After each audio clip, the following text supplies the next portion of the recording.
সবার আগে আমি আপনাদের এটা বলতে চাই যে ঠিক এর আগের আয়াতটিতে বলা হয়েছে অন্যদের নিয়ে ঠাট্টা না করার ব্যাপারে, লা ইয়াসখার কওমুম মিন কওম। এটা আপনার বা আমার জন্য ঠিক নয় যে আমরা একদল আরেক দলকে নিয়ে ঠাট্টা করব। আপনারা খেয়াল করলে দেখবেন যে জনপ্রিয় কমেডি শোতে, যেমন ধরুন স্ট্যান্ড আপ কমেডি অথবা কমেডি কার্টুন বা যেসব কমেডি অনুষ্ঠান করা হয়, সেখানে কোনো একটা বিশেষ জাতিকে নিয়ে ঠাট্টা করা হয়। যেমন আরবদের কোনো প্রথা নিয়ে ঠাট্টা করা, অথবা মেক্সিকানদের নিয়ে ঠাট্টা, কোনো কালো বর্ণ বা সাদা বর্ণের লোকদের নিয়ে তামাশা করা, কিংবা এশিয়ান বা ইন্ডিয়ানদের নিয়ে তামাশা করা। তারা ব্যঙ্গ করে কিভাবে তারা কথা বলে, কিভাবে তারা পোশাক পরিধান করে, তা নিয়ে তারা তামাশা করে। তারা কি খায় তা নিয়ে তারা কৌতুক করে, আর সবাই এতে খুব মজা পায়। যাই হোক, এই আয়াতটি এটাই বলছে যে এ ধরনের কৌতুক কোনো ভালো জিনিস নয়। লা ইয়াসখার কওমুম মিন কওম, তোমাদের এটা করা উচিত নয়। এটা এমন কিছু নয় যা অন্যদের প্রতি আপনার মনে সম্মানবোধ সৃষ্টি করবে সাংস্কৃতিক দিক থেকে, বরং এটা আসলে অসহিষ্ণুতার ধারণা সৃষ্টি করে। অন্যদের নিয়ে হাসাহাসি করা, তাদের নিচু মনে করা বা নিজেকে তাদের চেয়ে ভালো মনে করার একটা প্রবণতা তৈরি করে। কিন্তু আজকের আলোচনার বিষয় এটি নয়, বিষয় হলো অনুমান করা। আমি আপনাদেরকে বলতে চাই যে অনুমান আসলে এসেছে এমন ঠাট্টা বিদ্রুপ করা থেকেই। এটা শুরু হয় আমি শুধু মজা করছি, আমি এমনি বলছি, শুধুই ঠাট্টা করছি। আর যখন এটা যথেষ্ট পরিমাণে করা হয়ে যায়, তখন আপনার মনে এমন একটা ধারণা তৈরি হয় যে তারা মনে হয় আসলেই এমন। এটা মজা করা দিয়ে শুরু হয়, কিন্তু শেষ পর্যন্ত তা দোষ ধরাতে পরিণত হয়। আপনি বিশ্বাস করতে শুরু করেন যে যাদের নিয়ে আপনি এতদিন মজা করেছেন তারা আসলেই সেরকম যেমনটি আপনি বলেছেন, পুরোপুরি সেরকম যেমন আপনি বলেছেন। এটা শুধু সীমিত নয়, আমি আবার বলছি, এটা শুধু সীমিত নয় গোষ্ঠীর জন্য, বরং ধর্মের জন্য সত্য। মানুষের বিভিন্ন বিশ্বাসের ক্ষেত্রেও প্রযোজ্য। যেমন ধরুন, ইন্দোপাক অঞ্চলের লোকেরা শিখ ধর্মাবলম্বীদের নিয়ে মজা করে। শিখদের নিয়ে অনেক ধরনের জোক প্রচলিত আছে, এটা গ্রহণযোগ্য নয়। তারপর স্বাভাবিকভাবে এমন হয় যে বাংলাদেশিরা পাকিস্তানিদের নিয়ে জোক করে, পাকিস্তানিরা বাংলাদেশিদের নিয়ে ঠাট্টা করে। এগুলো হয়তো খুব হাসির, তারা এটাতে খুব মজাও পায়, কিন্তু জানেন কি, এটা মজা দিয়ে শুরু হয়, তারপর তা ভ্রান্ত ধারণা হিসাবে সমাজে প্রতিষ্ঠিত হয়ে যায়। এটা সমাজের কাছে গ্রহণযোগ্য হয়ে যায়। আর এমন অবস্থা হয় যে তারা যতবার এমন জোক করে, তাদের ধারণা ততই মজবুত হতে থাকে। আর যখনই তারা অন্য জাতির কাউকে দেখে, তখন তাদের মনে ওই ব্যক্তি সম্পর্কে যে ধারণা তৈরি হয়, সেটিও খুব ভালো ধারণা নয়। কারণ আপনারা কোরআনে কখনোই এমনটি পাবেন না। আর এই কারণেই এই আয়াতটি বিশেষ গুরুত্বপূর্ণ। আপনারা কখনোই কোরআনে পাবেন না যে কোনো কিছু চিন্তা করার জন্য আমাদেরকে জবাবদিহি করতে হবে। আপনারা হয়তো আগেই জেনেছেন যে আমাদের কৃতকার্যের জন্য আমাদেরকে জবাব দিতে হবে। কিন্তু আপনি যদি কোনো কিছু চিন্তা করে থাকেন, আপনার মনে হয়তো কোনো খারাপ চিন্তা এসেছে, আপনি সেই অনুযায়ী কিছু করেননি, কিছুই করেননি, এটা শুধুমাত্র চিন্তা ছিল যা মাথায় এসেছিল, তাহলে আপনার কোনো দোষ নেই। তাহলে আপনার কোনো দোষ নেই। আপনি যা চিন্তা করেছিলেন তা আপনি করেননি, তাহলে আপনি এখনো ঠিক আছেন। কিন্তু এর কিছু ব্যতিক্রম আছে, যেমন নিয়ত করাটা এক ধরনের চিন্তা। এমনকি আপনার নিয়ত যদি খারাপ হয় কিন্তু কাজ ভালো হয়, শুধু নিয়তের কারণে আপনার কাজের প্রতিদান কমে যেতে পারে। এর আরেকটি বিশেষ গুরুত্বপূর্ণ এবং অনন্য ব্যতিক্রম হলো এই আয়াতটি, ইজতানিবু কাসীরাম মিনাজ-যান ফাইনা ইয়াতাযান।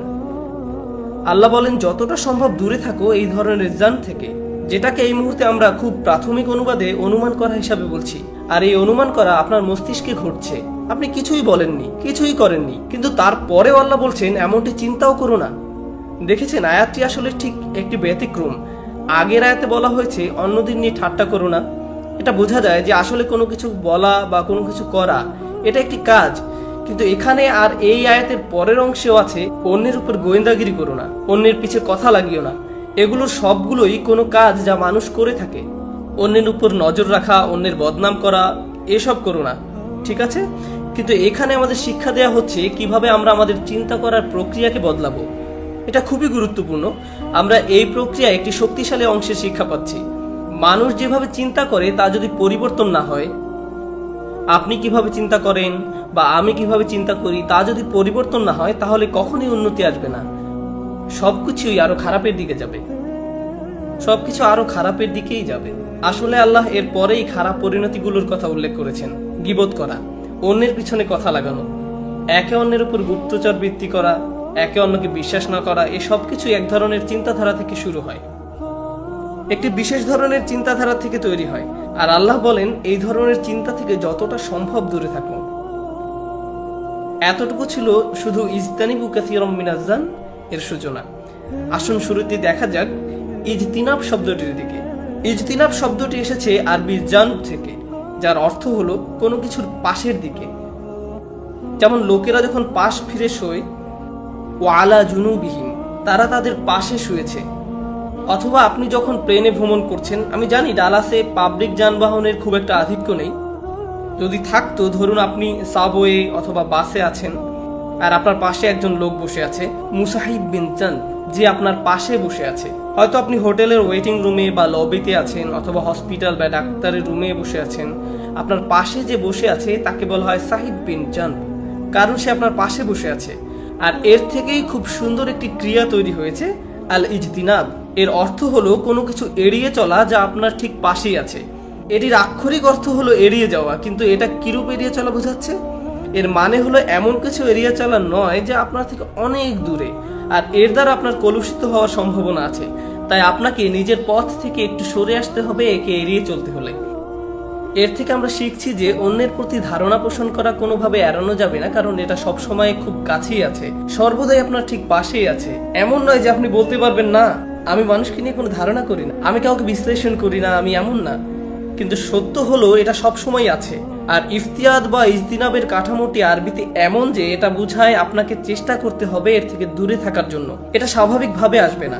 যখন এটা ইফতিয়াদ কাঠামোতে পড়ে তখন এমন কিছু বোঝায় যা স্বাভাবিকভাবে আপনার মধ্যে আসবে না। এটা এমন কিছু নয় যে আপনি চিন্তা করেই করে ফেলবেন, এর জন্য চেষ্টা প্রয়োজন। তার মানে আপনি আগে যদি করেও থাকেন তাতে এখন কিছু যায় আসে না, কারণ আপনাকে এখন চেষ্টা করতে হবে এটা না করার জন্য। এটা এমন কিছু নয় যা পরোক্ষভাবে আসে, এটা শ্বাস প্রশ্বাস নেওয়ার মতো নয়, এটা পরোক্ষ কিছু নয়। তাই ইজতিনাবু মানে হলো আল্লাহ আমাদেরকে যা থেকে দূরে থাকতে বলেছেন তা থেকে আপনাকে মনে মনে সতর্ক থাকতে হবে, আর আপনাকে বুঝতে হবে যে আপনি সর্বদাই একটা ভুল করে ফেলার মতো বিপদের মধ্যে আছেন। কেউ এটা মনে করতে পারবে না যে সে যথেষ্ট আত্মশুদ্ধি লাভ করেছে বা পবিত্রতা লাভ করেছে এই ভুল করা থেকে। যদি এমনটা না হতো তাহলে আল্লাহ খুব সহজে আমাদের বলতে পারতেন লা তাজুন। এটা খুব সহজ একটা নির্দেশ। সবচেয়ে ভালো বক্তব্য হলো যখন কম বলা হয়, অনুমান করো না, লা তাজুনু আম বাদিকুম বাদা, একে অন্যের প্রতি ধারণা পোষণ করো না। কিন্তু তিনি বলেছেন ইজতানিবু কাসীরাম মিনাজ-জান্নি। এটা আসলে ভাবকে আরো সম্প্রসারিত করে প্রচার করে। এটা শুধু অনুমান করো না, এর থেকে বেশি কিছু প্রকাশ করছে। এটা এড়িয়ে চলো, কারণ এটা সর্বদাই ঠিক তোমার পাশে থাকবে। এরপর তিনি যুক্ত করেছেন কাসীরান। এটাও খুবই আজব। যখন ইব্রাহিম আলাইহিস সালাম দোয়া করেছিলেন যে আমাদেরকে মূর্তি পূজা থেকে বিরত রাখুন, তিনি কিন্তু কাসীরান শব্দটি যুক্ত করেননি, আমাকে এবং আমার বংশধরদেরকে মূর্তি পূজা থেকে বিরত রাখুন। তিনি এমনটা বলেননি। ওয়াজতানিবুত তাগুত ইয়ামুরুনা সুবহানাহু ওয়া তাআলা ইয়াজ ওয়াজতানিবুত তাগুত, লাম ইয়াকুল আজতানিবু কাসীরান মিনাত তাগুত। তিনি বলেন ইজতানিবু কাসীরান। এমনকি সেখানেও তিনি বলেছেন আত-তাগুত, মিনাত তাগুত বলেননি। আর এখানে বলা হয়েছে মিনাজ-জান, যেটা এর অর্থকে আরো বেশি গুরুত্বপূর্ণ করে তোলে। মানে এটা আপনার এতই কাছে যে একে ঠেলে দূরে সরিয়ে রাখতে হবে, এবং এটা আপনাকে অনেকবার করতে হবে। সত্যি বলতে আমাদের প্রতিটি কথোপকথনই অন্যের প্রতি একটা ভ্রান্ত ধারণা তৈরি করার সম্ভাবনা রয়েছে। আপনাকে অবশ্যই এটা নিয়ে অনেক চিন্তা করতে হবে, আমাদেরকে আরো সতর্ক হতে হবে যদি আমরা এই নির্দেশ মেনে চলতে চাই। আসুন আমরা কিভাবে একে এড়িয়ে চলবো তা আলোচনা করার আগে জান শব্দটি নিয়ে অল্প কিছুক্ষণ সময় ব্যয় করি। জান মানে কি এবং এই আরবি ভাষার উৎস কি? এটাকে বলা হয়ে থাকে লুগাতুল আগদাদ। অন্যভাবে বলতে গেলে এর দ্বারা কোনো কিছুর প্রতি অনুমান করা বোঝায়। আর স্পষ্টতই আপনি যখন অনুমান করেন আপনি নিশ্চিতভাবেই তা জানেন না, আপনি জানেন না যে আপনি কি নিয়ে কথা বলছেন। কিন্তু জান বলতে এটাও বোঝায় যে আপনার অনুমান এমন এক পর্যায়ে পৌঁছেছে যে আপনি এতে নিশ্চিতভাবেই আপনার মনকে মানিয়ে নিয়েছেন। এটা আসলে দুটি অর্থকে একত্রে বোঝাচ্ছে। যেমন কোরআনে ভালো অর্থে এটাকে ব্যবহার করা হয়েছে আল্লাযীনা ইয়াযুন্নুনা আন্নাহুম মুলাকু রাব্বিহিম ওয়া হুম লা ইউকিনুন। তারা নিশ্চিতভাবে বিশ্বাস করে যে তারা তাদের মালিকের দেখা পাবে। এটাও এক ধরনের দৃঢ় ধারণা। ঈমান গ্রহণের পূর্বে তাদের অনুমান ছিল আমি কি আমার মালিকের সাথে দেখা করতে পারবো, কি জানি সত্যি হলেও হতে পারে। কিন্তু ঈমান গ্রহণের পর এটা স্থায়ী হয়, এটা দৃঢ় বিশ্বাসে পরিণত হয়। আল্লাযীনা ইয়াযুন্নুনা আন্নাহুম মুলাকু রাব্বিহিম। বিপরীত দিকে আবার এমন মানুষও আছে যারা এমন বলে যে মৃত্যুর পর আমাদের জীবিত করা হবে না। ওয়ামা ইউবলিগুনা ইল্লা দাহর ওয়ামা লাহুম বিযালিকা মিন ইলম ইন হুম ইল্লা ইয়াযুন্নুন। তারা বলে মৃত্যুর পর আবার আমাদের জীবিত করা হবে না, এবং আল্লাহ বলেন তারা শুধু অনুমান করছে। ইয়াযুন্নুন এটি আসলে ক্রীড়াপদ। এখানে কি বলা হচ্ছে বিশেষ করে এই আয়াতে? এর অর্থ হলো প্রথমত আপনি কারো ব্যাপারে অনুমান করেছেন, আমি তাকে পছন্দ করি না, লোকটা কেমন যেন। কেউ মসজিদে প্রবেশ করছে, ওকে দেখে বললেন দাড়ি দেখো। আস্তাগফিরুল্লাহ, ওই লোকটা প্যান্ট পরে আছে, কুফারদের মতো পোশাক পরে। কি সমস্যা লোকটার? আপনি একজনকে দেখেই সাইজ করে দেন। আপনি কোনো রায় দেননি লোকটির ব্যাপারে, তবুও জানেন যখন সময় পার হতে থাকে এক পর্যায়ে নিশ্চিত হয়ে যায় যে ওরা সবাই এরকম, ওরা ওই রকমই। সব আফ্রিকানরা এরকম, সব সেনেগালরা এরকম, সব নাইজেরিয়ানরা একরকম, বাংলাদেশিরা একরকম, সব টার্কিশরা এরকম। আমি ওদের সকলকেই জানি। তুমি আসলে জানো না ওদেরকে, আমি জানি। আর এটাই জান, আপনি এত নিশ্চিত, আপনি এতটাই বিশ্বাসী আপনার অনুমানের উপর। আর এটাই জান, আল্লাহ তাআলা বলছেন ইজতানিবু কাসীরাম মিনাজ-জান। এই ব্যাপারটা শুধু জাতির উপর না, এই কাজটি ঘরের মধ্যেও হয়। স্ত্রী এক কথা বলল, আমরা ধরে নেই সে খারাপ কিছু মিন করেছে। হাজবেন্ড একটা কথা বলল স্ত্রীকে, সে অনুমান করে নেয় সে তাকে নিয়ে ঠাট্টা করছে। আজকে ডিনার খুব ভালো হয়েছে, হাজবেন্ড বলল। ও, তোমার আজকেও ভালো লাগেনি তাই না? আমি জানি তুমি আসলে এটাই বোঝাতে চাচ্ছ। না না, আমি বলছি খুবই ভালো হয়েছে। না না, আমি জানি তুমি কি বোঝাচ্ছ। এটাই জান, আপনি টেলিপ্যাথিক না, আপনি জানেন না আরেকজন আসলে কি বোঝাচ্ছে। আপনি শিখুন কিভাবে ভালো ধারণা করা যায়। জান এতটাই খারাপ আকার ধারণ করতে পারে, যখন দুজন মানুষ হেঁটে যায় আর একজন আসসালামু আলাইকুম বলে, আরেকজন বলে ওঠে ওয়ালাইকুম আসসালাম। আমি আসলে বুঝতে পারছি তুমি সালাম দ্বারা কি বোঝাচ্ছ। তুমি আসলে দেখতে চাচ্ছ যে ওয়ালাইকুম আসসালাম বলি কিনা, কারণ তুমি বোঝাতে যাচ্ছ তুমি আমার থেকে ভালো। ওইভাবে সালাম দিয়েছে কেন? কি বলো, ও তো শুধু সালাম দিয়েছে। না না, ও কিরকম চোখে আমার দিকে তাকাচ্ছিল, আমি এর মানে বুঝি। শ্রোতাদের মধ্যে এমন কিছু মানুষ আছেন যারা ভাবছেন যে সে কেন আমার দিকে এইভাবে তাকাচ্ছে। কেউ কি তাকে আমার ব্যাপারে কিছু বলেছে? আমি এর আগেও একই ধরনের বিষয়ে খুতবা দিয়েছি, যেটা ছিল সুন্দরভাবে নম্রভাবে কথা বলা সম্পর্কে। ওয়াকুলু লিন-নাসি হুসনান। সম্পূর্ণ খুতবাটি ছিল নম্রভাবে কথা বলা নিয়ে, কারণ আমাদের এটাই দরকার। আমাদের সম্পূর্ণ আয়াতটির প্রয়োজন নেই, শুধু ওই অংশটুকুই জরুরি, কারণ আমরা তাতে খুবই দুর্বল। তো আমি যখন ওই বিষয়ে খুতবা দিচ্ছিলাম, যার একটি অংশ ছিল অনুমান করা নিয়ে, মানুষের সাথে সুন্দরভাবে কথা বলা নিয়ে, পরে এক ভাই এসে আমাকে বললেন যে কে তোমাকে এই খুতবা দেওয়ার জন্য কত টাকা দিয়েছে? কেউ কি তোমাকে আমার সম্পর্কে বলেছে? কি অবস্থা দেখুন। এটি হচ্ছে জান। আপনি চিন্তাই করতে পারেন না যে কেউ আপনার ভালো বলছে, আপনি চিন্তাই করতে পারেন না যে কেউ আপনাকে প্রস্তাব দিচ্ছে, কোনো উপদেশ দিচ্ছে, কিন্তু আপনাকে ছোট করার জন্য নয়, আপনার গৌরব ধূলিসাৎ করার জন্য নয়, অপমান করার জন্য নয়, বরং আসলে আপনার ভালোর জন্য। যদি জান বড় হয়ে যায়, তবে আমরা কখনোই একে অপরকে ভালো উপদেশ দিতে পারবো না। আমি আপনার নিকট একজন ভাই হিসাবে বলতে পারবো না যে আমি আপনার একটা বিষয় নিয়ে উদ্বিগ্ন, কারণ আপনি আমার ব্যাপারে এত বেশি অনুমান করে রেখেছেন যে আপনি আমার উপদেশ নিতে প্রস্তুত নন। আপনি ভাববেন যে আমার হয়তো অন্য কোনো উদ্দেশ্য আছে, আর আপনি তখন তা গ্রহণ করবেন না। আর এই জান শুধু আমাদের পারিবারিক বা সামাজিক কর্মকাণ্ডেই সীমাবদ্ধ নয়, বরং আমাদের আর ইসলামের দোয়াত এবং উলামাদের মধ্যেও বিরাজমান। কেউ হতে বলে যে ওই উলামার কথা শুনবো না, অমুক দিন সে অমুক কথাটি বলেছিল, তার মানে সে অবশ্যই খারাপ, তার খারাপ উদ্দেশ্য আছে।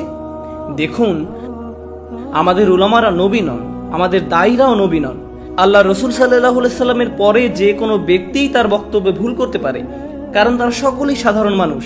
সব সময় এই সম্ভাবনা আছে যে কোনো স্কলার হয়তো কোনো কিছু বলবেন আর সেটা সম্পূর্ণ সঠিক হবে না, অথবা আপনি তার সাথে একমত হতে পারছেন না। যদিও আপনি স্কলার নন, তারপরও আপনি তার একটি কথার সাথে একমত নন।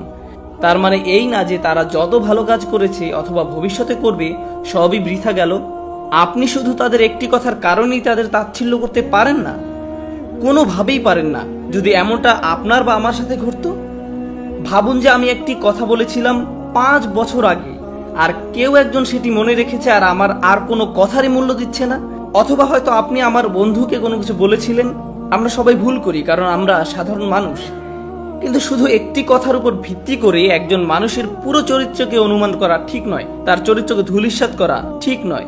এরপর আবার অনেকে এমনও আছেন যারা ইসলামিক লেকচার শোনেন না, বই পড়েন না, দার্স শোনেন না, তারা শুধু লেকচারের সময় অপেক্ষা করেন এমন কিছুর জন্য যা তারা আক্রমণ করতে পারেন। ও, সেই কথা বলেছে, এই কথা, আচ্ছা আচ্ছা, মানে তারা ধারণা নিয়ে এখানে এসেছেন। তাদের আসার কথা ছিল আল্লাহর নৈকট্য লাভের জন্য, অথচ তাদের একমাত্র উদ্দেশ্য হলো ধারণা। আমি এই অংশটা নিব, এরপর এটা থেকে ভিডিও বানাবো, তারপর এর বিরুদ্ধে লিখবো, তারপর এটা করব। আল্লাহু আকবার। আপনার সমস্যা কি? আপনার কি এর চেয়ে ভালো কিছু করার নেই? এত ধারণা কেন? এত সন্দেহ কেন? কেন অন্য কি ভুল বলল তা খুঁজছেন?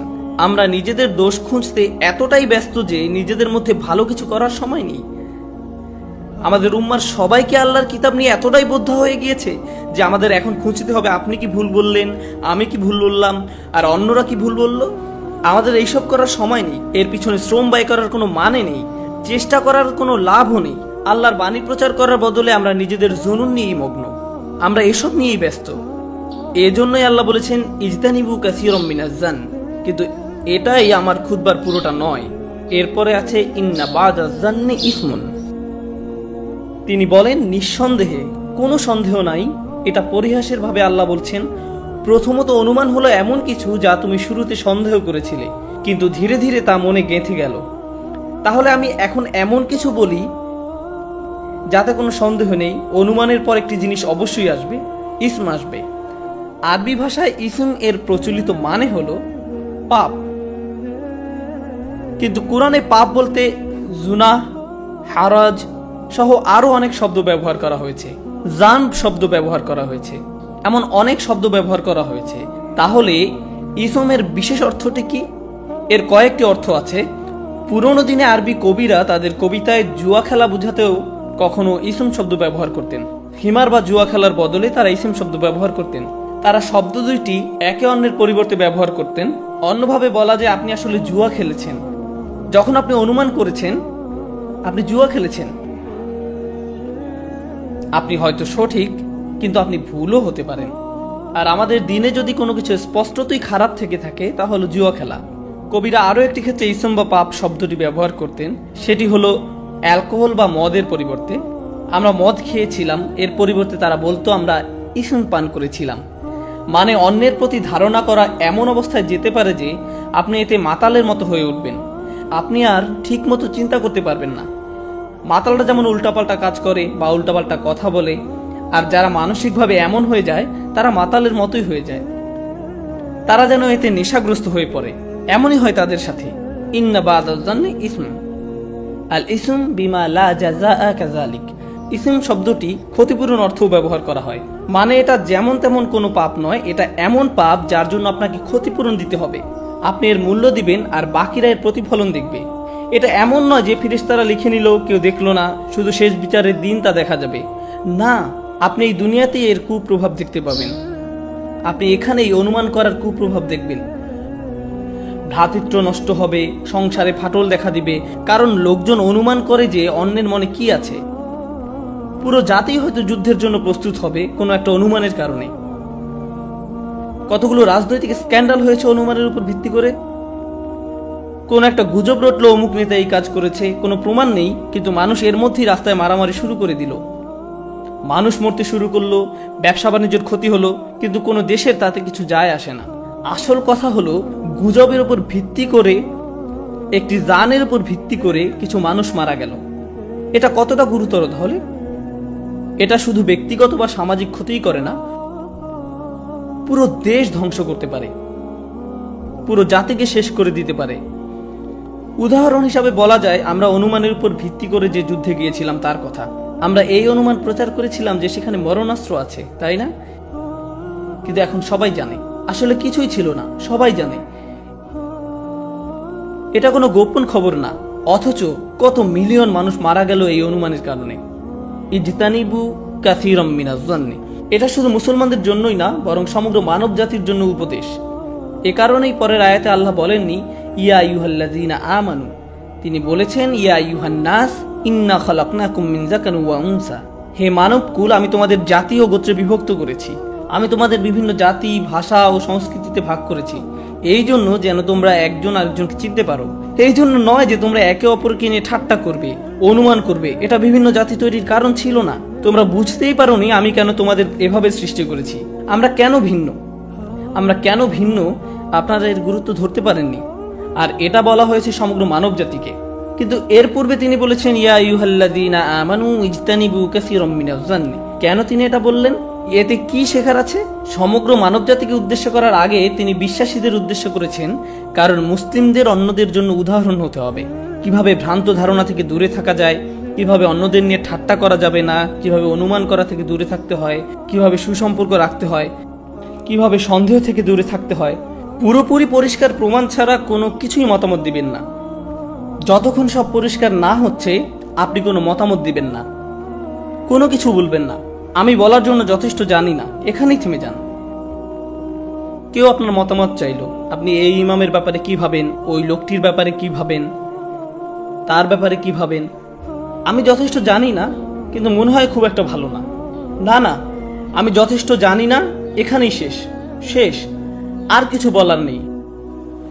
আমি মনে করি যে লোকটি ভালো, আমি প্রায় নিশ্চিত যে সে ভালো। আর কিছু না হোক, জিদনি আখি কাউজরান, নিজের ভাইয়ের জন্য অজুহাত বের করুন। যদি আপনি যথেষ্ট না জানেন, বলবেন না যে আমি শুধু শুনেছি। ইজা কিলা ওয়াকাল, যখন আপনি কোনো কিছু শুনে সেটা প্রচার করেন, তা আমাদের নবী সাল্লাল্লাহু আলাইহি সাল্লামের শিক্ষার বিরোধী। তাই আপনি যখন বলেন আমি শুনেছি আর এরপর তা প্রচার করেন, আপনি আসলে নবী সাল্লাল্লাহু আলাইহি সাল্লামের আদেশ অমান্য করলেন। আপনি যখন ভাবছেন আমি কি শুনছি, না থাক, আমি কিছু শুনিনি, অন্য কেউ ছিল, আলাপের বিষয় পরিবর্তন করুন। এটা শেষ করবেন না, কারণ এটা ধারণারই এক রূপ। কারণ এর থেকে হয়ে এটা এমন পর্যায়ে যায় যে মানুষ নানা ধরনের অনুমান শুরু করে দেয়, তারপর তারা এর উপর ভিত্তি করে সিদ্ধান্ত নেওয়া শুরু করে। আমাদের এমন জাতি হতে হবে যারা সঠিক তথ্য খুঁজবে, যতক্ষণ পর্যন্ত না তা পুরোপুরি নিশ্চিত হচ্ছে। পুরোপুরি নিশ্চিত না হলে আপনার কোনো পদক্ষেপ নেওয়ার দরকার নেই। আমরা কখনোই অগ্রসর হব না। আমাদের পরিবারে, কর্মক্ষেত্রে, সমাজে, এমনকি খবরের ক্ষেত্রে প্রয়োগ করতে হবে। কখনো আমরা খবরে কিছু একটা শুনি, ভাবি এটাই সত্য। উদ্দেশ্য, কোনো মানুষ বা ঘটনা নিয়ে কোনো কিছু মতামত দেওয়ার আগে আরো গভীর ও সঠিক অনুসন্ধান হওয়া উচিত। আমাদের আরো বিবেচক হতে হবে। ইন জাআকুম ফাসিকুন বিমা ইন ফাতাবায়ানু, কোনো খবর তাদের কাছে আসলে তারা বিবেচনা করে। কোনো খবর শুধু শুনলেই হবে না। ফাতাবাইয়াকু ফাতাসাব্বাতু বিকারাউকা, আরো গভীর ও সঠিক অনুসন্ধান হওয়া উচিত। আমাদের আরো বিবেচক হতে হবে। ইন জাআকুম ফাসিকুন ফাতাবায়ানু, কোনো তথ্য তাদের কাছে আসলে তারা তা বিবেচনা করে। কোনো খবর শুধু শুনলেই হবে না, যতক্ষণ পর্যন্ত পুরোপুরি নিশ্চিত না হওয়া যাচ্ছে কোনো মতামত দিবেন না, অনুমান করবেন না। আল্লাহ আমাদের এই নীতিতে চলার তৌফিক দান করুন। আজকে আমাদের নিজেদের পরিবারের আর সমাজের যে অবস্থা, এটা মেনে চললে তার থেকে অনেক ভালো হবে। আল্লাহ আমাদের অন্যের দোষ খোঁজা থেকে বিরত রাখুন, অন্যের প্রতি আন্তরিকতা দান করুন, ভালোবাসা দান করুন। আল্লাহ এই দিনের মাধ্যমে আমাদের এক উম্মাহ হওয়ার তৌফিক দান করুন। আমাদের হৃদয়ের বন্ধন দৃঢ় করে দিন।